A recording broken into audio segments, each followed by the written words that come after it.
जीवन जो है बड़ी मुश्किल में पड़ गया है। भगवान बुद्ध ने कहा, हमारा प्रयोजन क्या है, जिंदगी में आने का मकसद क्या है, चीज़ें जो दिखती हैं वो कैसे होती हैं, जो होंगी वो कैसी होंगी।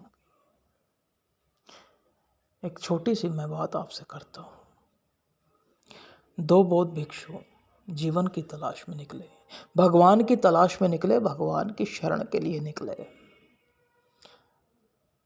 फर्क सिर्फ इतना था, एक ने पूरी तपस्या कर ली थी, दूसरा विवाह बहुत था, शिष्य था दूसरे गुरु का।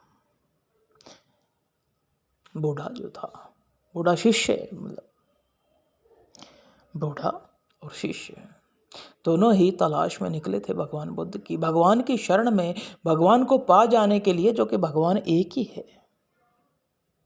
रास्ते में बड़ी कठिनाइयां आई, कहीं पत्थर थे बड़े बड़े, कहीं रेगिस्तान था, कहीं बर्फ थी, कहीं कुछ था। नदी एक पड़ती थी बड़ी गहरी, बीच में दोनों बड़े असमंजस में थे। बड़ी गहरी समस्या हो गई कि कहाँ जाएंगे और कहाँ कैसे ही इसको पार करेंगे। तो देखा कि बड़ी सुविधा है, भगवान का नाम ले लें, शरण में चले जाएं, भगवान का नाम लेके इसको पार करेंगे, या तो भगवान की शरण में चले जाएंगे या फिर उसकी तलाश में तो भटकना है ही। दोनों ने देखा कि किनारे पर बैठी एक युवती जो ठीक से कपड़े नहीं पहने हुई थी, जो अर्धनंगन अवस्था में थी। बड़े गौर से देखा, ब्रह्मचारी आड़े आ गया। कैसे देखते, कैसे सरलता करते चीजों के बारे में, कैसे सोचते कि कैसे इसको पार लगाए।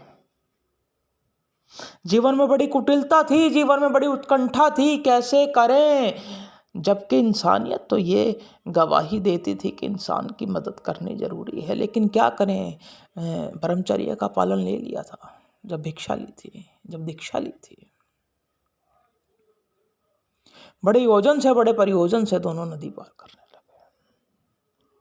तजुर्बे की बात करें तो गुरु का तजुर्बा ज़्यादा था। बड़े भिक्षु का, यानी जो बूढ़े वृद्ध थे, बड़े भिक्षु का तजुर्बा जो था ज़्यादा था। आसानी से नदी पार कर ले। पीछे देखता है कि शिष्य रह गया। बड़ी उत्कंठा हुई पीछे देखने की कि क्या करें, छोड़ें कि जाने दें।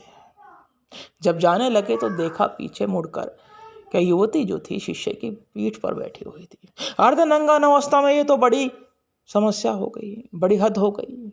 कैसे ब्रह्मचर्य का पालन तो टूट गया, कैसे ही इसको ज्ञान दूंगा, कैसे ही इसको चीजें करूंगा। विवशता थी शिष्य और गुरु की। चल पड़े, युवती को छोड़ दिया शिष्य ने, गुरु के साथ चल पड़ा।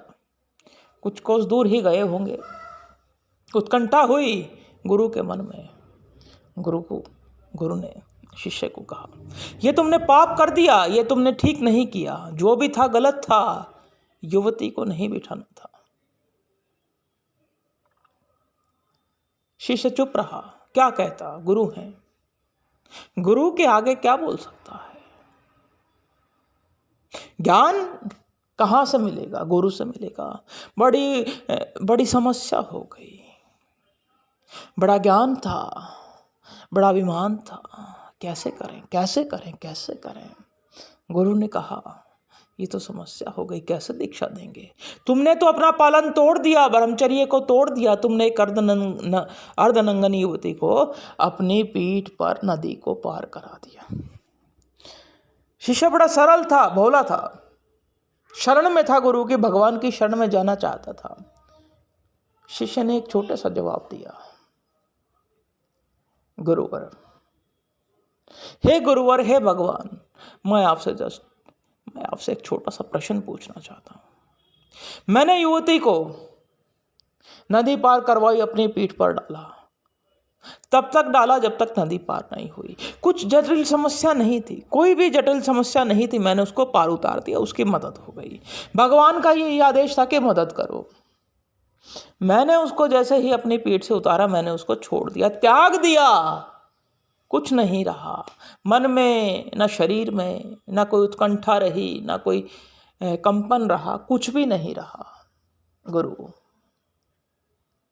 इसको कैसे सरल करोगे? मैं बड़ा विवश हूं पूछने पर, बड़ा आमादा हूं पूछने पर कि कैसे आपने उसको अब तक अपने मन में उतारा हुआ है। आप उसका बोझ कई कोस दूर मील भी नहीं उतार पाए। ब्रह्मचारी अब मैंने तोड़ा या आपने तोड़ा। गुरु को बड़ी विवशता हुई। तो कहने का मतलब ये है, भाव क्या है, भावार्थ क्या है। हम मूल्य पूछते हैं, भाव पूछते हैं, सब्जियों का, सामान का, बहुत सी चीज़ों का। भाव क्या है कोई नहीं जानना चाहता। भगवान ये कहते हैं कि मुझे कोई मतलब नहीं है कैसे मेरी भक्ति की जा रही है। कोई हाथ जोड़ के कर रहा है, कोई शलोकों से कर रहा है, कोई मंत्र से कर रहा है, कोई आरती से कर रहा है। भाव कैसे पैदा हो, ये भाव है। इस प्रयोजन को तभी पा सकोगे। भाव का मजबूत होना बड़ा जरूरी है।